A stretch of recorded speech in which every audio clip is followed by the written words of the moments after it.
Assalamualaikum warahmatullahi wabarakatuh. Halo semuanya, bertemu lagi dengan Ibu Ami Marisa Ferdiani dengan NIM K84200057 dari Program Studi Pendidikan Sosiologi Antropologi FKIP UNS. Nah, gimana nih kabar kalian semua hari ini? Sehat kan? Oke, alhamdulillah ya kalau kalian semua sehat. Akhirnya kita bisa berjumpa kembali di video pembelajaran sosiologi pada hari ini. Nah, sebelumnya jangan lupa untuk berdoa ya, agar pembelajaran yang kita dapatkan hari ini dapat bermanfaat untuk kita semua. Hari ini, sebelum memasuki materi, Ibu ingin bertanya kepada kalian dengan memperhatikan gambar yang Ibu sajikan. Tolong perhatikan dulu ya gambarnya. Nah, sudah kalian perhatikan kan? Menurut kalian, gambar tersebut menunjukkan apa sih? Ibu tunggu jawabannya di hitungan kelima. 1, 2, 3, 4, 5. Nah, betul sekali kalau kalian menjawab bahwa orang-orang tersebut sedang berbincang atau mengobrol. Nah, kemudian apa sih perbedaannya dari kedua gambar tersebut? Ibu tunggu jawaban kalian sampai hitungan kelima. 1, 2, 3, 4, 5. Nah, betul sekali kalau kalian menjawab bahwa pada gambar yang pertama, orang-orang tersebut sedang berbincang atau mengobrol secara langsung dengan bertatap muka.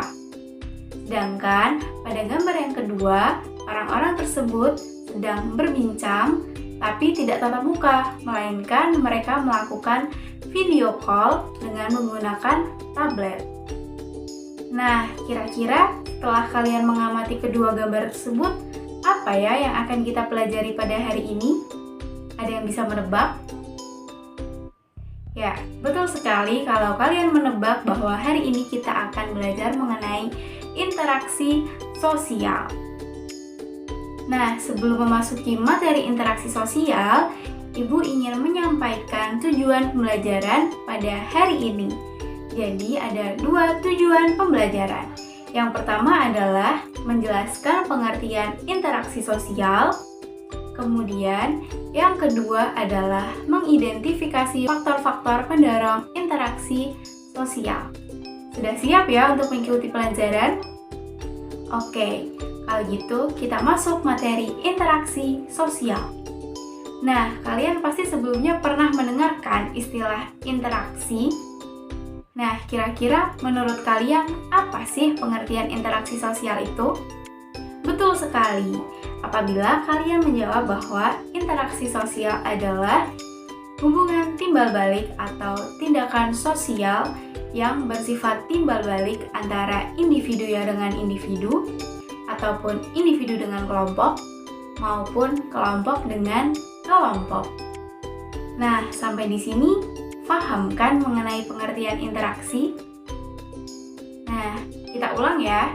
Jadi, pengertian interaksi sosial adalah tindakan sosial atau hubungan sosial yang bersifat timbal balik antara individu dengan individu, individu dengan kelompok, ataupun kelompok dengan kelompok. Nah, kemudian apa sih syarat pembentuk interaksi sosial itu? Ada 2 syarat terbentuknya interaksi sosial. Syarat yang pertama adalah kontak sosial. Kemudian, syarat yang kedua adalah komunikasi. Nah, kita akan bahas satu persatu mengenai 2 syarat tersebut ya.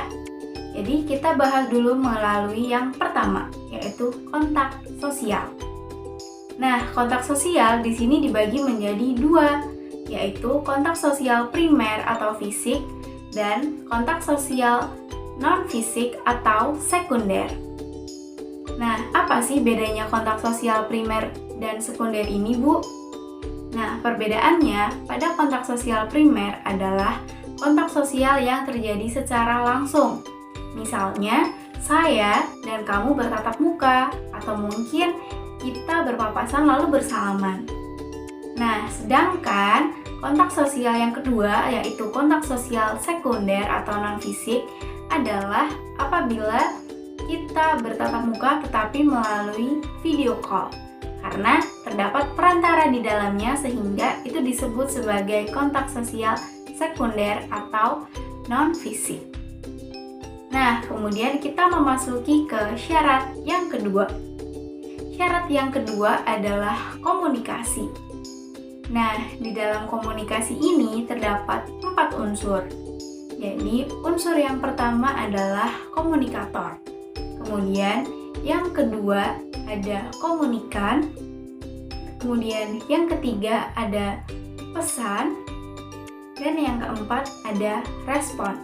Nah, apa sih maksud dari keempat unsur tersebut? Kita bahas satu persatu ya.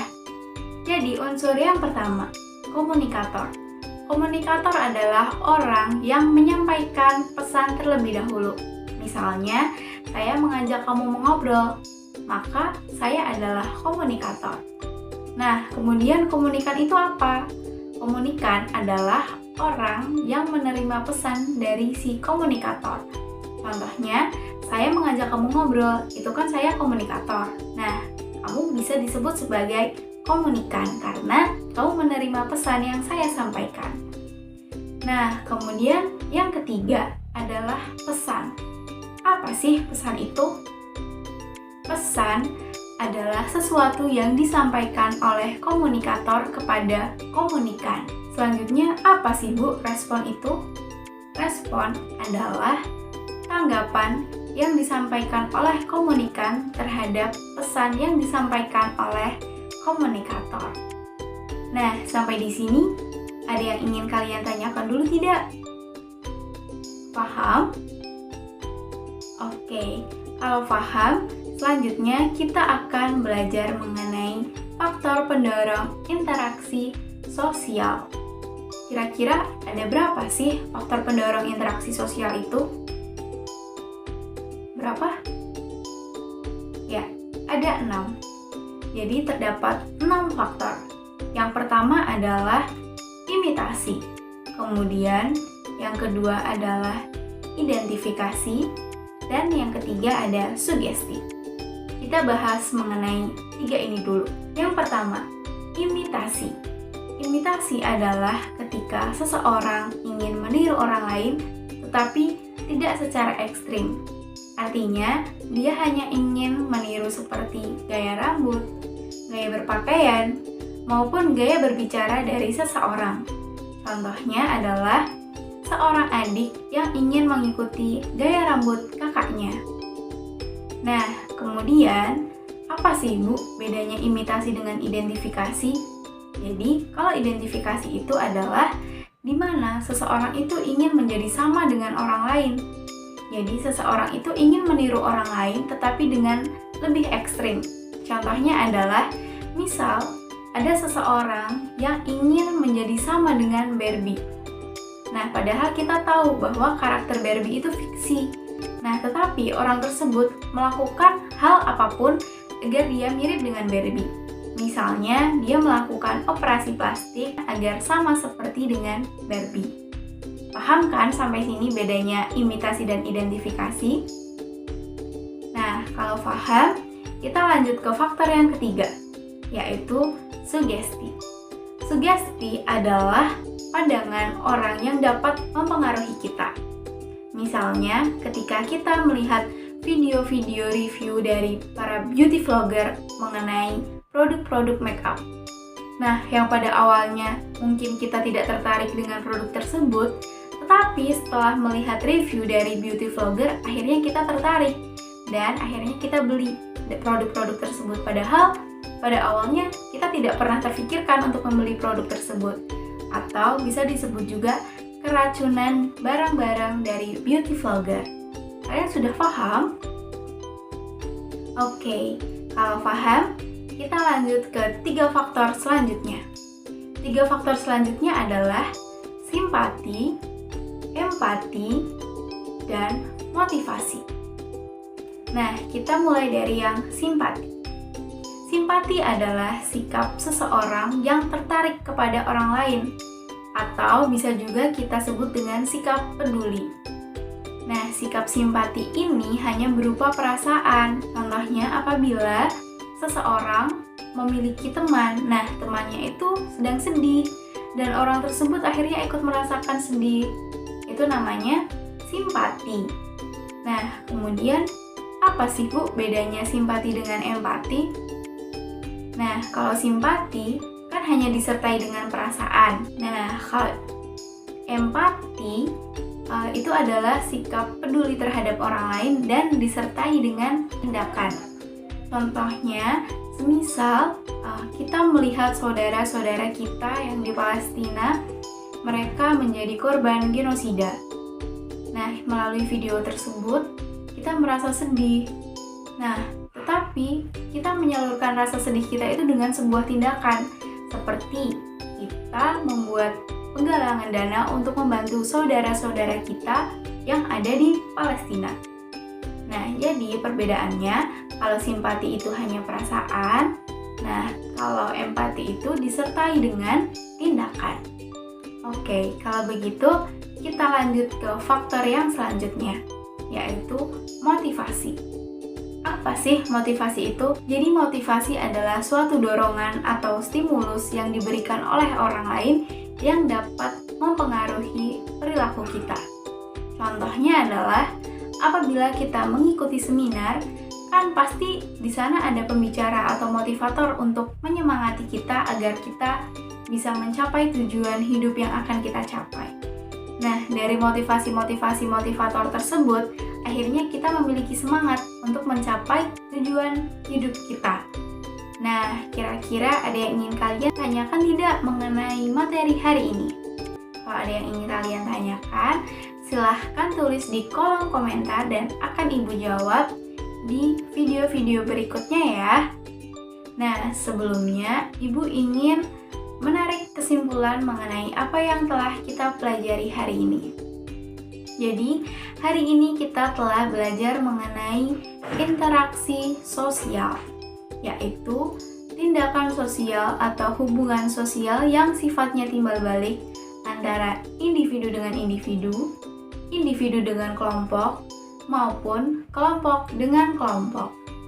Nah, syarat terbentuknya interaksi itu ada dua, yaitu kontak sosial dan komunikasi, di mana kontak sosial dibagi kembali menjadi dua, yaitu kontak sosial primer atau fisik dan kontak sosial sekunder atau non-fisik. Kemudian, komunikasi dibagi menjadi 4 unsur, yaitu komunikator, komunikan, pesan, dan respon.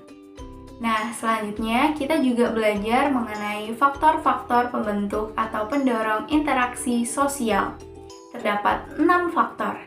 Yang pertama adalah imitasi, kemudian yang kedua adalah identifikasi, kemudian yang ketiga adalah sugesti, kemudian yang keempat simpati, yang kelima empati, dan yang terakhir adalah motivasi. Tidak terasa video pembelajaran kita sudah selesai. Semoga apa yang kita pelajari hari ini dapat bermanfaat. Sampai jumpa di video pembelajaran selanjutnya. Wassalamualaikum warahmatullahi wabarakatuh.